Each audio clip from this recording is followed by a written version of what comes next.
Os jornalistas André Alvim e Leonardo Leles são autores do livro-reportagem Heróis de 32, Memórias da Revolução.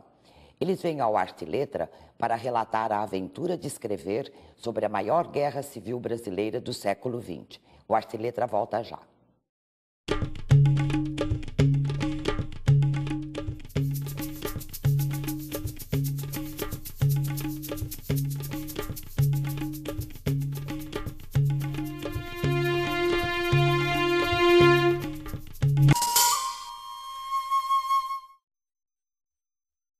Olá, André. Olá, Leonardo. Olá. Tudo bem? Tudo bem. Vocês e o Arthur Felipe, não é, são autores desse livro que trata da Revolução Constitucionalista de 32.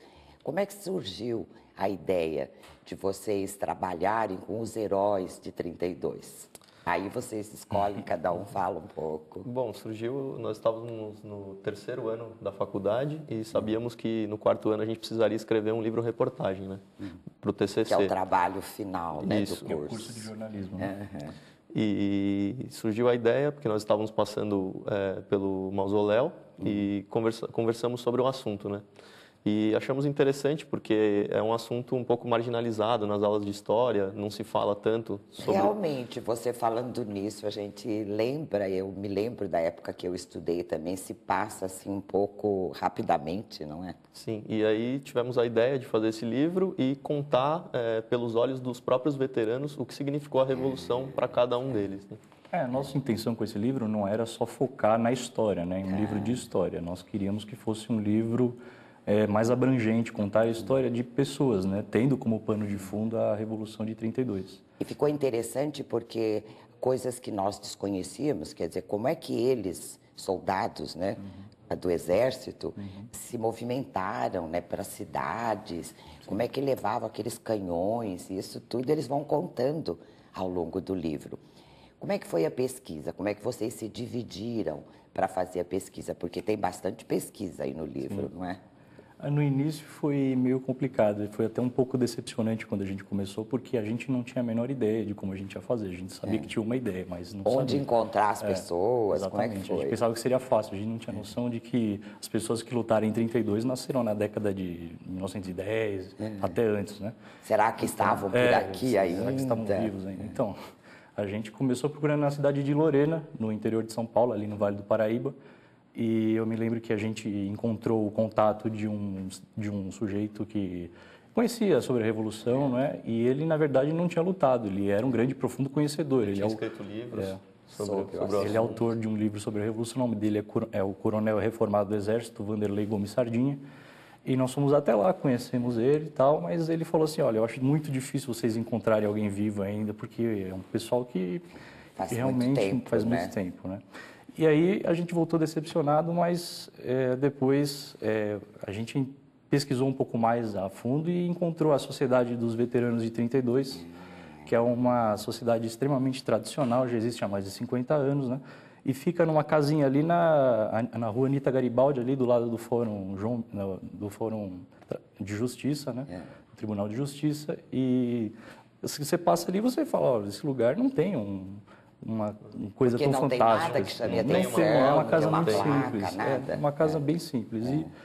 E a partir de lá a gente descobriu a mina de ouro. Então a gente foi a sociedade que abriu as portas, né? Que a gente encontrou lá telefone, contato, né? Endereço dos veteranos. Dos veteranos que ainda estão vivos, que vocês poderiam entrevistar. A gente recebeu bastante apoio, em especial na época que era presidente da Sociedade dos Veteranos de 32, o capitão Gino Strufaldi, que já faleceu, ele foi um dos combatentes. Inclusive dá depoimentos para a gente nesse livro. Você colocaram o depoimento. O coronel da Polícia Militar, o Mário Fonseca Ventura, que fez inclusive o prefácio, foi extremamente atencioso conosco. Ai, que bom.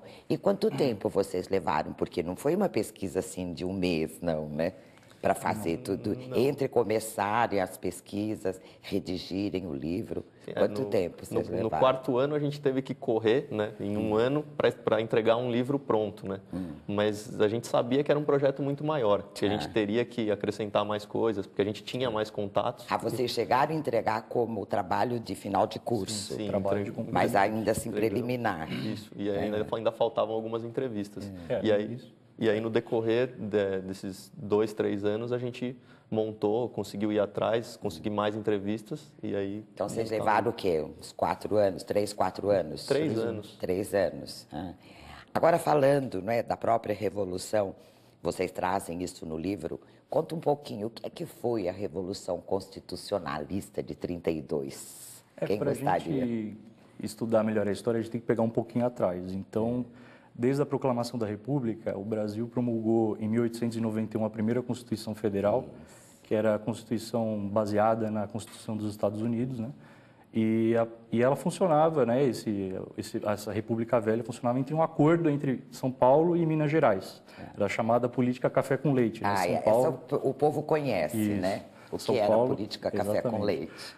E a partir daí que houve a quebra dessa política, o presidente Washington Luiz não indicou o candidato mineiro como devia ter feito, ele indicou o Júlio Prestes. Aí as oligarquias da Paraíba, do Rio Grande do Sul se uniram, né, e de Minas Gerais lançaram Getúlio Vargas como candidato à presidência da República.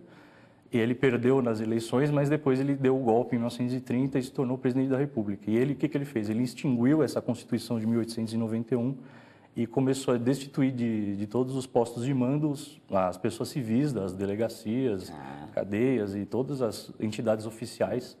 E começou a nomear os tenentes, né, do Exército. E eram pessoas que eram truculentas, né? Nós sabemos que tem a Legião Revolucionária, agia no centro, na cidade de São Paulo, em todo o estado. Era uma entidade paramilitar, e eles promoviam perseguições e com requintes de inaudita violência mesmo. Então, isso humilhou muitos paulistas, todos essas perseguições, né? E houve também a indicação de um interventor federal no estado, né, que era o tenente pernambucano João Alberto Lins de Barros. Nós podemos dizer que tudo isso foi assim, foram os antecedentes isso, da Revolução. Foi tudo isso. Quando você estuda história, isso tinha o problema já do nosso café, né, que estava sofrendo problemas por causa do crack de Nova York. E isso realmente provocou um período extremamente turbulento em que uma revolução passou a ser um anseio no Estado, né? E não teve jeito, foi um desdobramento fatal. E a 9 de julho o Estado de São Paulo se revoltou contra Getúlio Vargas. Quanto tempo levou essa revolução? Levou 3 meses, por volta de 3 meses. 2 de outubro houve o armistício. Isso, o armistício foi em outubro, Isso, né? Aí foi... bom, nós temos uma porção de coisas ainda para ir contando, vamos lá. Você me falou que os paulistas estavam descontentes, né, por causa de todas essas ações do Getúlio, não é? Mas eles foram derrotados pelas tropas legalistas durante a Revolução. Por que razões? Eu gostaria que você repassasse um pouco o que vocês contam no livro, porque o número dos paulistas era irrisório. Há relatos de que em batalhas, né, normalmente a razão de soldados era de 3 da ditadura para 1 dos paulistas, mas houve batalhas em que a razão era de 10 da ditadura para 1 dos paulistas. Né? Porque era o Exército Nacional contra São Paulo. Né? E o erro fatal mesmo da Revolução, que levou principalmente à derrota dos paulistas, foi que São Paulo não estava preparado para uma guerra de 3 meses. O que devia ter sido feito e o que eles queriam fazer era uma caminhada que sairia de São Paulo e tomaria de assalto o Rio de Janeiro, que era então a capital federal, e destituir o Getúlio Vargas a partir daí. Mas... A ideia deles era essa, né? Era se juntarem todos e caminharem, não é? Sim. Só que os paulistas foram traídos, vocês contam. Quem traiu os paulistas? Que eles ficaram lá esperando e ninguém apareceu. Foi o grande erro dos paulistas, foi ter esperado essa ajuda, né? Que viria de Minas Gerais, né? E acabou não vindo, e os paulistas acabaram tendo que lutar sozinhos. Eles estavam aquartelados em Queluz, né, esperando que os do Rio Grande do Sul, de Minas, chegassem para irem. A ideia, pelo que vocês contam também, é que isso duraria o quê? Era chegar lá e pronto, acontecer. E por fim eles ficaram sozinhos, não é? Em cada capítulo do livro vocês contam um pouquinho de cada um dos veteranos que vocês entrevistaram, né? Nós falaremos disso em seguida. O Arte e Letra vai para um rápido intervalo e no próximo bloco, André Alvim e Leonardo Leles falam mais sobre os heróis de 32. Daqui a pouco, até já.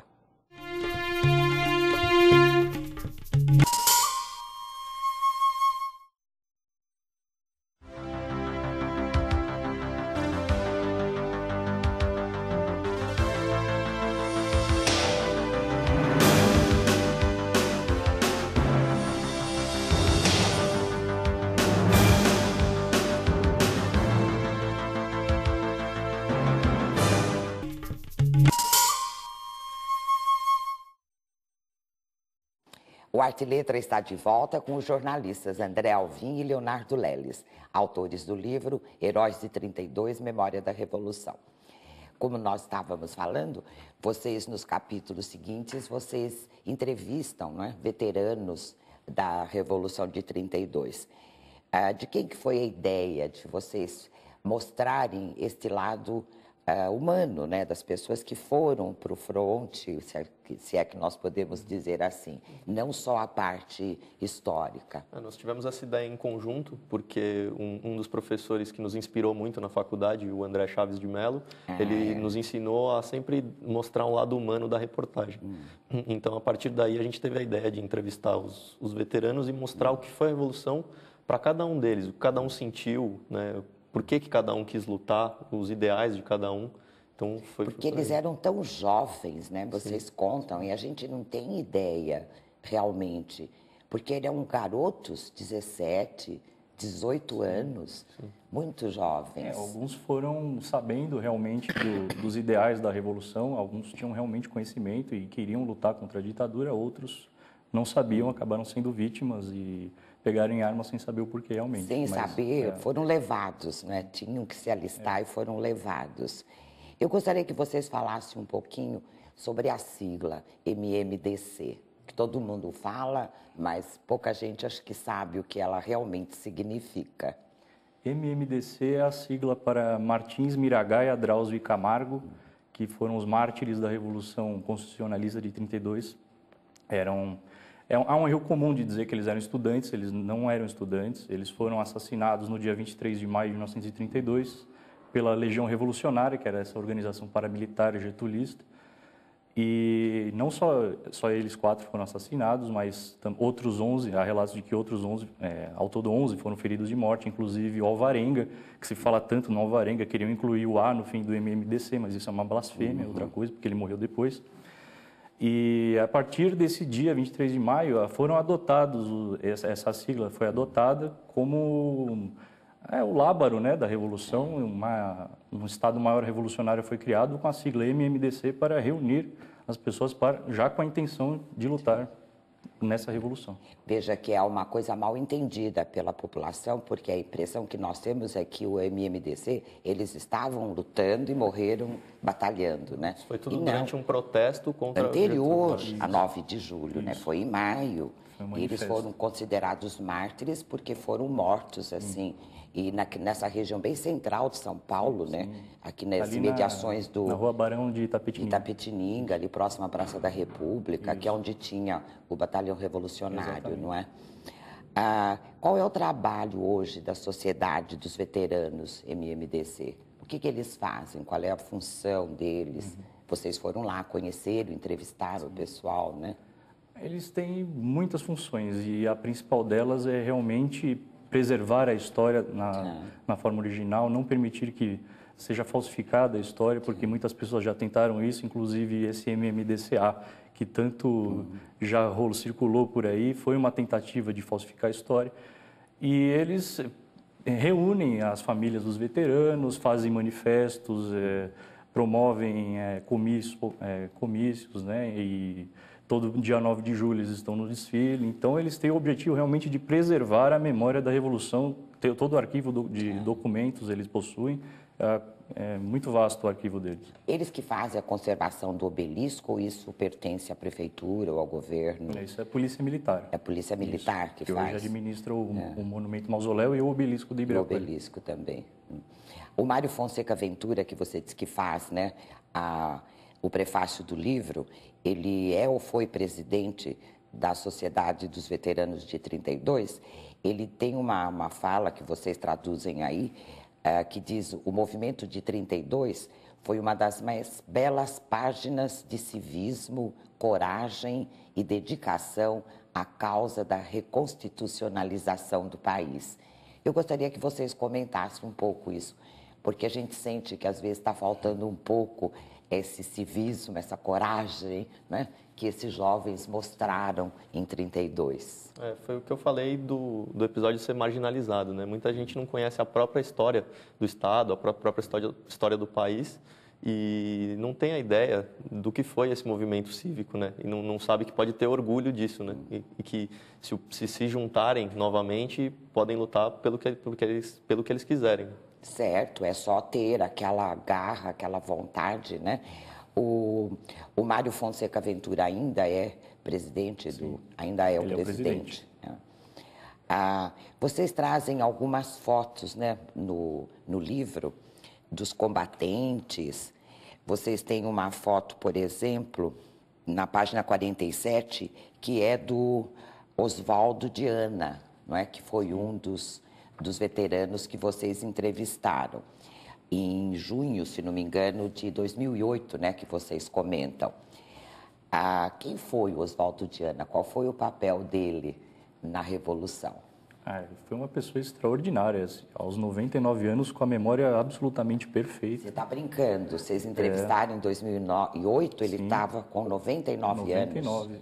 Nessa foto, inclusive, é o aniversário dele, né? Os aniversariantes do mês de junho. É o aniversário dele? Lá, isso, a comemoração do aniversário? Isso, uma daquelas das reuniões que a sociedade promove. Faz, isso na própria associação. Exatamente, eles promovem muito esses... 99 anos, isso. Lúcido. Muito lúcido. Ele se lembrava das coisas melhor do que eu mesmo. Verdade. Com certeza. Do que aconteceu. Ele era muito simples, uma pessoa muito... atenciosa, nos atendeu muito bem. Vocês têm depois na página 55, que é o Geraldo Faria Marcondes, não é? Ele também participou da Revolução, é veterano também, é vivo ainda, será? Não, ele faleceu poucos meses depois de conceder entrevista para a gente, inclusive.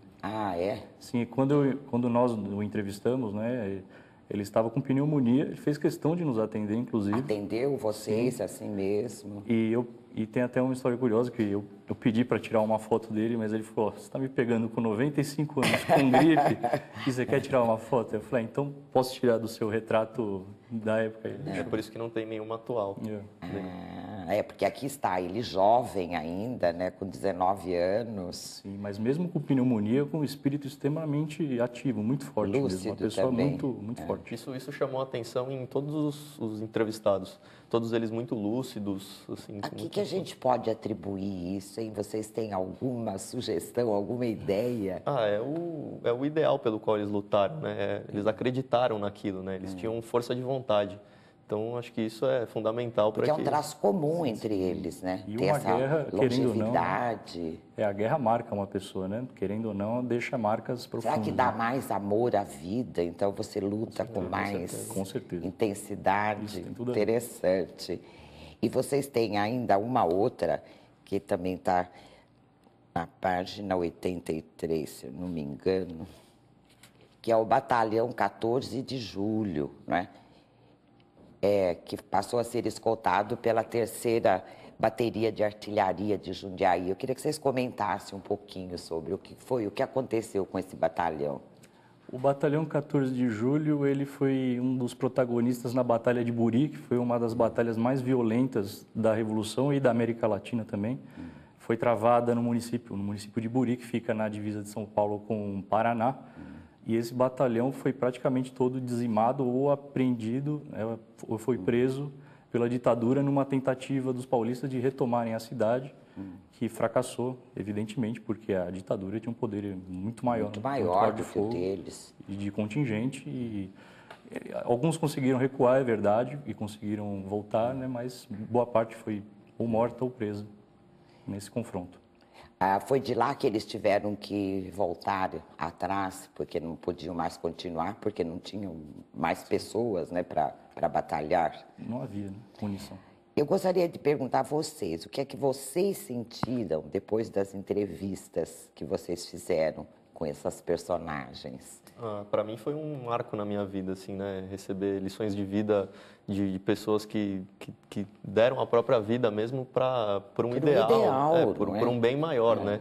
Eles não eram egoístas, né? Eles lutaram por tudo, lutaram pelo Brasil, lutaram sozinhos, sem ninguém, e lutaram por uma Constituição, É uma coisa assim sensacional, e ver isso, você enxerga isso bem nos olhos dele, assim, que eles são muito orgulhosos disso.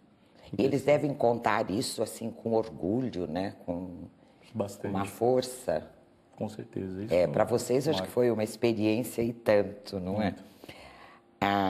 Uma coisa que vocês falam no livro que dá para pensar, não é? E realmente acho que foi isso. Por um lado, os paulistas, São Paulo, perdeu essa revolução. Mas, por outro lado, nós podemos dizer que São Paulo ganhou, não para São Paulo só, mas para o Brasil. Explica um pouquinho isso para nós. São Paulo ganhou porque em 34 nós conseguimos que a Constituição fosse promulgada, porque Getúlio ficou com medo de novos levantes, né? Isso acendeu, assim, né, o Getúlio, e ele ficou com medo de que isso pudesse acontecer novamente e foi forçado a Pelo promulgar. menos a Constituição nós tivemos, né? Sim. Logo em seguida. Uma coisa que me chama a atenção também, que pouca gente comenta, e vocês tratam disso no livro, foi o papel das mulheres durante a Revolução. Gostaria que vocês comentassem o que elas fizeram durante esse tempo todo. As paulistas. Foram fundamentais, né? Elas trabalharam elas faziam os uniformes, né? E ajudaram muito, né? Serviram em todas as partes, né? Como enfermeiras, no correio, em casa, né? A senhora Dirce Rude Pacheco Silva, que é uma das pessoas que nós entrevistamos, ela tinha uma família muito grande, muitas mulheres na família, tinha acho que 6 ou 7 irmãs, todas elas trabalhando em prol da Revolução. Deram joias, inclusive, na campanha Ouro para o Bem de São Paulo. Todo mundo se desfez dos ouros, né? Para beneficiar São Paulo. Sim. E diz que as mulheres trabalhavam até nos postos das indústrias, que ainda era incipiente, né, em São Paulo, mas porque os maridos tinham ido, né, para a Revolução e elas tomavam os lugares e trabalhavam também. Beleza, as paulistas, né? É isso aí. Vocês estão trabalhando com novos livros? Como é que estão os projetos? A gente tem um projeto de um livro ficção aí e, não sei, talvez ano que vem a gente consiga deixar ele pronto o aí. futebol como pano de fundo. Vão mudar de área agora, vão tratar porque agora está chegando a Copa do Mundo, né? Então é um tema que está atual. E vai ser um trabalho também em comum, assim, entre vocês? Sim, sim. É bom escrever a 4 mãos? É bom se você acredita no trabalho, se você gosta daquilo que você está fazendo, que foi o que aconteceu com a gente, né? Eu acho que a troca de ideias também ajuda, né? Sim. Eu penso uma coisa, ele complementa com outra. Sim, e ajudou muito quando nós fomos viajar para entrevistar esses veteranos, né? Porque sempre dá um apoio na viagem. Ótimo, parabéns pelo trabalho, está muito bom. É um presente para São Paulo também. Obrigado. Bom? Até a próxima, então. Até. Hoje, no Arte e Letra, tivemos a presença de André Alvim e Leonardo Leles, autores do livro Heróis de 32, Memórias da Revolução. Obrigada pela audiência e até o próximo programa.